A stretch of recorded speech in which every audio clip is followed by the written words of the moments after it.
ఈ రోజుల్లో అభిమానం అనేది ఓన్లీ అభిమానంలా కాకుండా పిచ్చిలాగా మారిపోయింది. సో ఎక్కువ అభిమానం కట్టలు తెగిపోవడం వల్ల విజయ్ దళపతి గారు కింద పడిపోయారు అనే విధంగా ఒక న్యూస్ మాత్రం చాలా వైరల్ అవుతుంది. అసలు ఏం జరిగింది? సో మనం చూస్తున్నాం, సెలబ్రిటీస్ పబ్లిక్లోకి ఎంత తక్కువ వస్తే అంత మంచిది. ఎందుకనమాట, సో వాళ్ళని చూడటానికి ఫ్యాన్స్ కానీ, ఆ చుట్టూ ఉండే జనం కానీ, అభిమానులు కానీ, ఎవరన్నా కానీ మొత్తం గుమిగూడతారు అనమాట. వాళ్ళతో ఫోటో దిగాలి, లేదంటే వాళ్ళు ఒకసారన్నా కలవాలి, షేక్ హ్యాండ్ ఇవ్వాలి అనుకుంటూ సో వాళ్ళని ఇబ్బంది పెడుతూ ఉంటారు. వాళ్ళు ఏంటంటే సరే మన ఫ్యాన్సే కదా, మనకు ఏం ఇబ్బంది ఉండదని వస్తూ ఉంటారు. కానీ కొన్నిసార్లు అదే ఎదురు దెబ్బలాగా అవుతుంది అనమాట. సో రీసెంట్ గా సాటర్డే ఆర్ సండే ఫంక్షన్ జరిగింది విజయ్ గారిది ఇక్కడ మలేషియాలో.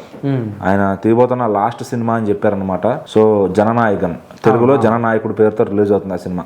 సో దానికి ఆయన ఆడియో లాంచ్ ఏదో ఉంటుంది కదా, ప్రీ రిలీజ్ ఈవెంట్ లాగా, అది మలేషియాలో పెట్టుకున్నారు. భారీ అభిమానుల స్థాయిలో అక్కడ వెల్కమ్ చెప్పారు ఆయనకి. సో ఆయన ఎయిర్పోర్ట్ లోంచి దిగుతుంటేనే అభిమానులు అందరూ వెల్కమ్ చెప్పి తీసుకెళ్లారు ఆయన్ని.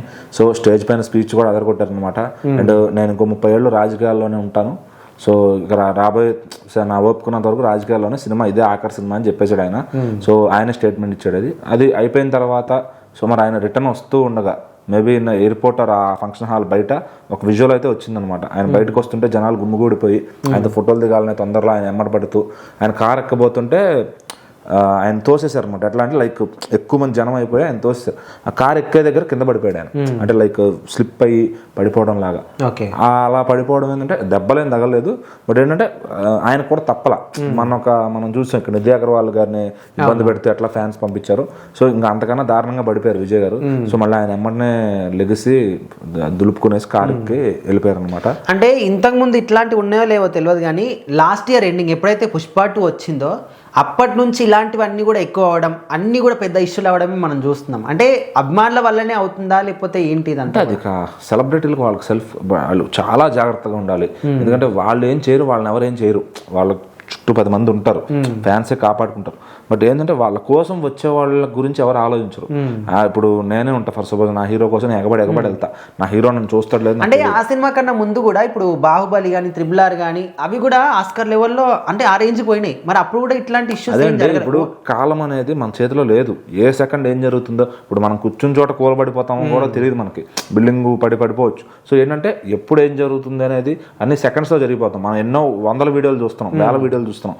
సో ఎవడో నడుచుకుంటూ వెళ్తుంటే ఎవడో కారు వచ్చి వాడి పక్క నుంచి వెళ్తాం, కొన్ని యాక్సిడెంట్లు మిస్ అవ్వడం, లేదంటే ఒక రేకు గాలికి ఎగరొచ్చి, అంటే అది అన్ఎక్స్పెక్టెడ్, ఎప్పుడు ఏం జరుగుద్ది అనేది. సో అన్నిటికీ ప్రిపేర్ అయి ఉండాలి. అది లేనప్పుడు ఇక మనం ఏం చేస్తాం చెప్పండి. సో ఇక్కడ కూడా అది హీరోలు వాళ్ళు ఒక 40 మంది బౌన్సర్లను పెట్టుకుని వస్తారా, లేకపోతే అసలు బయటికి రావడం మానేస్తారా? సో వాళ్ళ కాంపౌండ్ అంటే ఒక గ్యాలరీ, ఇప్పుడు ఆడియో లాంచ్ పెట్టుకుంటున్నప్పుడు గ్యాలరీ ఎట్లా క్రియేట్ చేస్తున్నారు.